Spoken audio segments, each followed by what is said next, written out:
இப்ப 400 அப்படின்னு சொல்றாங்க. அப்புறம் மே மாசம் இறுதியில வரும்போது 250 அப்படின்னு ஆகும். அதுக்கப்புறம் ஜூன் மாசம் ஆரம்பத்துல வந்துட்டு 200க்கு கூட கீழே குறையலாம். ஏன்பா நான் மாம்பெடுத்து வேலையை சொல்றேன்பா, எப்ப பார்த்தாலும் தேர்தலை பத்தியே தான் பேசிட்டு இருக்கணுமா அப்படின்ட்டு அவர் ரொம்ப சூசகமா ஒரு அடிக்கிற தேர்தல் ஆணையர் மாதிரி சொல்லல. அவரு மக்கள் எதிர்பார்க்கிறாங்களா, அப்ப செஞ்சிட வேண்டியதுதானே, இதுக்குன்னு கூடுதலா பர்சனல் தானே போடணும். இல்லைங்க தேர்தல் ஆணையம் அதெல்லாம் பண்ணா ஒரு மாசத்துக்கு மேல தேர்தல் முடிவு ஆகும். அதெல்லாம் சும்மா அதற்குரிய ஆட்களை வச்சுக்கிட்டு இருந்தாங்கன்னா அவங்க வேலையை செய்ய போறாங்க, இவங்க வேலையை செய்ய போறாங்க. அதிகபட்சம் ஒரு 5-6 மணி நேரம் தான் ஆகும், அவ்வளவுதான், முடிச்சிடலாம் எல்லாத்தையும் அப்படின்னாரு. இது தேர்தல் ஆணையத்தினுடைய முகத்திரையை கீழ்ச்சிருச்சு, நீதிமன்றத்தினுடைய கண்களையும் திறந்து விட்டு. அதனுடைய விடையதான் அசோசியேஷன் ஃபார் டெமோக்ராட்டிக் ரிஃபார்ம்ஸ் வந்துட்டு ஒரு வழக்க போட்டிருக்காங்க. அதான் 16ஆம் தேதி விசாரணை. இதே மாதிரி இங்க என்ன ஆயிப்போச்சு அப்படின்னம்னா, பாஜக வந்துட்டு கர்நாடகால வேகமா போய் என்ன பண்ணிட்டாங்க, மதச்சார்பற்ற ஜனதாதளத்தோட கூட்டணி சேர்த்தாங்க. பேரை பாருங்க, மதச்சார்பற்ற ஜனதாதளம், ஜேடி செக்குலர். யாரு, நம்மளுடைய இவரோட பார்ட்டி தான் அது, குமாரசாமி அவருடைய பார்ட்டி தான் அது, முன்னாள் பிரதமர் தேவேகவுடருடைய கட்சி.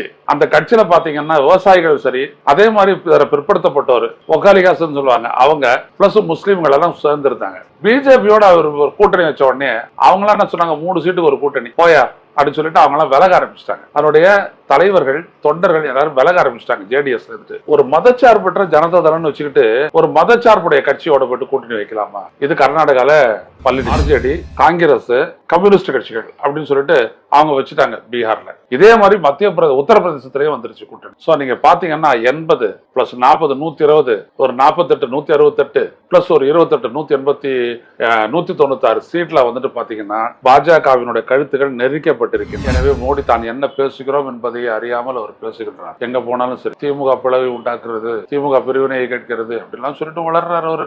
ஏன்னா அவர் தான் பத்திரிகையாளர்களையும் சந்திக்கிறது இல்லையா, சந்திச்சா கேட்பாங்க எதை நீங்க பிரிவினைன்னு சொல்றீங்க அப்படின்னா, சாதிவாரி கணக்கெடுப்புன்னு சொல்றாருன்னு வச்சுக்கோங்க. சாதிவாரி கணக்கெடுப்பு எடுத்தாலே பிரிவினைன்னு சொல்ற நீங்க ஏன் எக்கனாமிக்கலி வீக்கர் செக்ஷன் சொல்லிட்டு பிரிச்சு 10% இடஒதுக்கீடு கொடுத்தீங்க அப்படின்னு கேட்டாங்கன்னா மோடி கதை கந்தலாயிடும். Karim's biryani Paradise at Liberty and catering services, கோடம்பாக்கத்தின் அறுசுவை அடையாளம்.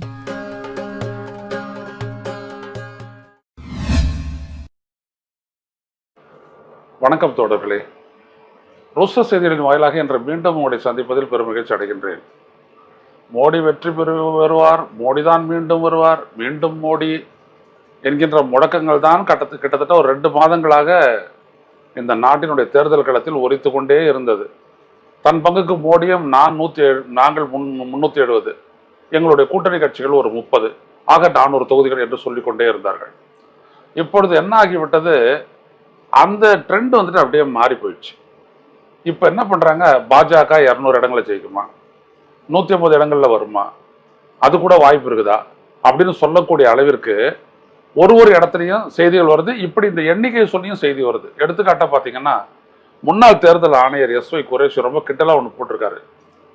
இப்ப 400 அப்படின்னு சொல்றாங்க, அப்புறம் மே மாசம் இறுதியில வரும்போது 250 அப்படின்னு ஆகும். அதுக்கப்புறம் ஜூன் மாசம் ஆரம்பத்துல வந்துட்டு 200க்கு கூட கீழே குறையலாம்.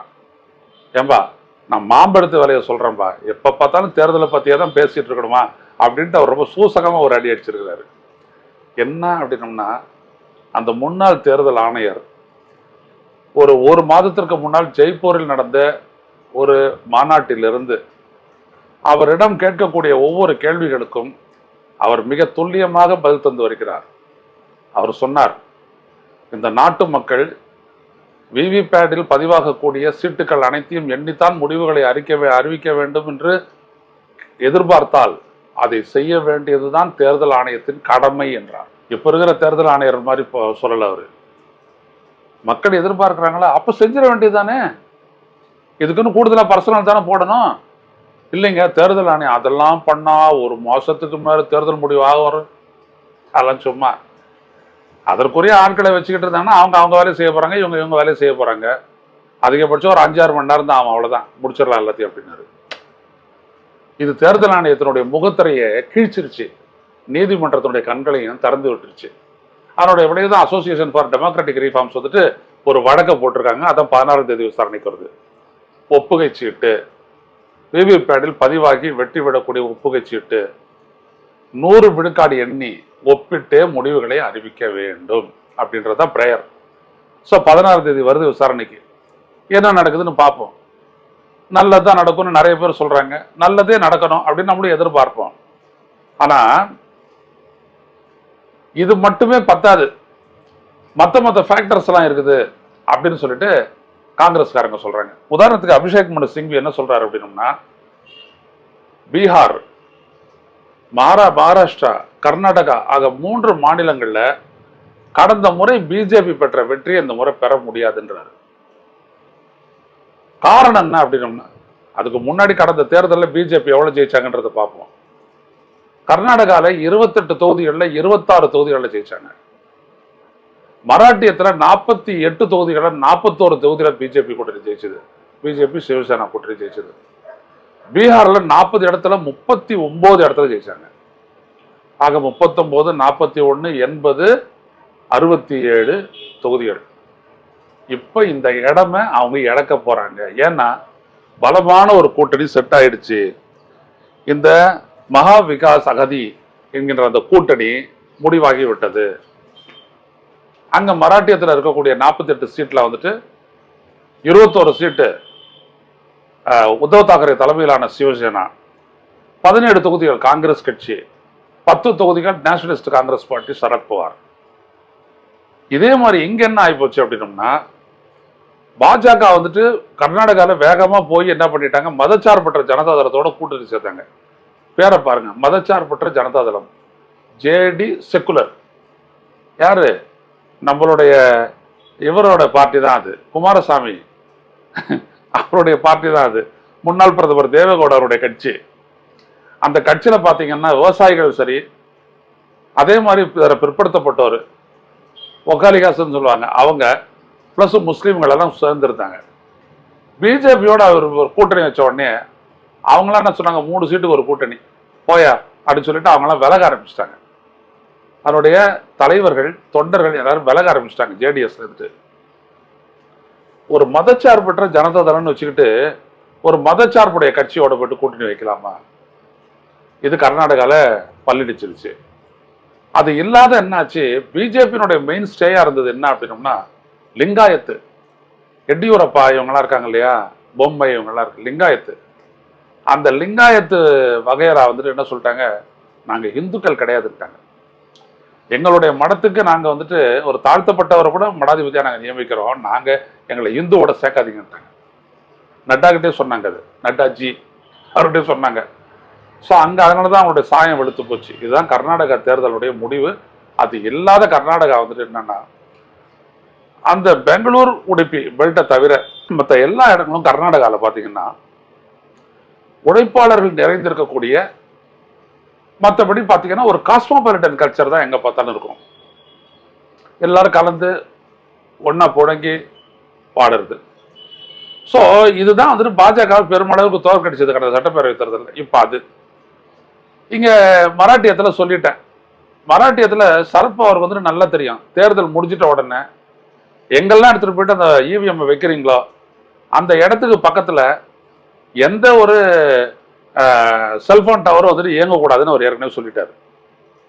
ஏன்னா அந்த இவிஎம் டவர் வச்சுட்டு நீங்கள் உள்ள பூந்து வேலை செய்வீங்க அப்படின்றது நல்லா தெரியும். அதனால இந்த டவர் இயக்கக்கூடாதுன்னு போன தேர்தலே அவர் சொன்னவர் சரத்பவார். எனவே அவங்க அதை வந்துட்டு மட்டுப்படுத்திடுவாங்க. ரெண்டாவது, இந்தாண்ட பக்கம் உத்தவ் தாக்கரே இருக்கிறதுனால சிவசேனா ஆட்கள் என்ன செய்வாங்கன்றது தெரியும். கொஞ்சம் ஒரு மாதிரி தெரிஞ்சதுனால பட்டார் பிட்டின்னு அடி கழுத்தாம்பட்டையில விழும். ஸோ இது ஒரு பக்கம். இன்னொரு பக்கம் பார்த்தீங்கன்னா மிக வலிமையான ஒரு கூட்டணியை வந்துட்டு ஆர்ஜேடி, காங்கிரஸ், கம்யூனிஸ்ட் கட்சிகள் அப்படின்னு சொல்லிட்டு அவங்க வச்சுட்டாங்க பீகார்ல. இதே மாதிரி உத்தரப்பிரதேசத்திலேயே வந்துருச்சு கூட்டணி.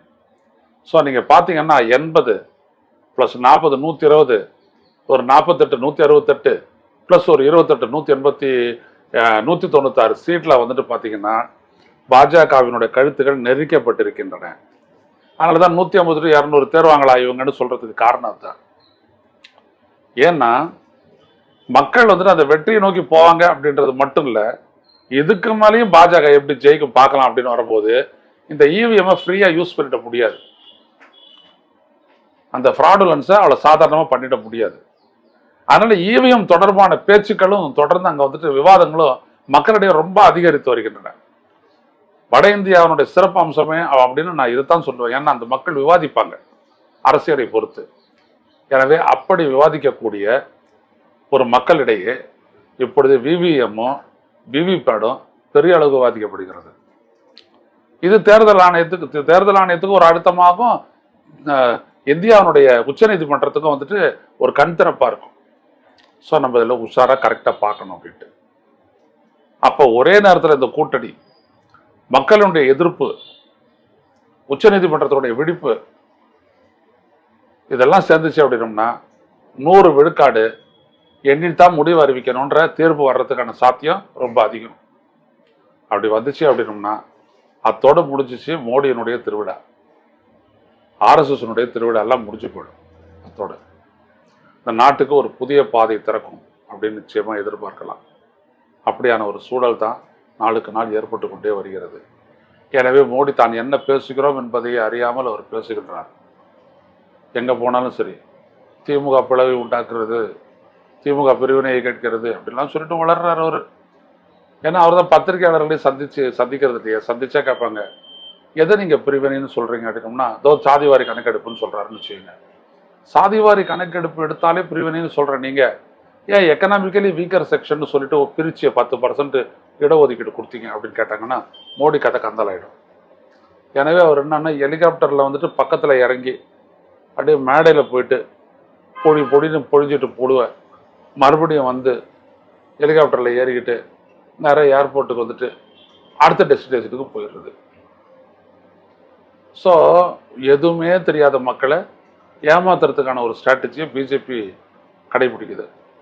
ஆனால் இந்த நாட்டுடைய அரசியல் எந்த பக்கம் திரும்பினாலும் பிஜேபிக்கு எதுவுமே இல்லை. ஓரளவுக்கு வாக்குகள்லாம் மக்கள் மத்தியில் வந்துட்டு மறுபடியும் பிஜேபி வந்துருமோன்ற கவலையெல்லாம் போயிடுச்சு.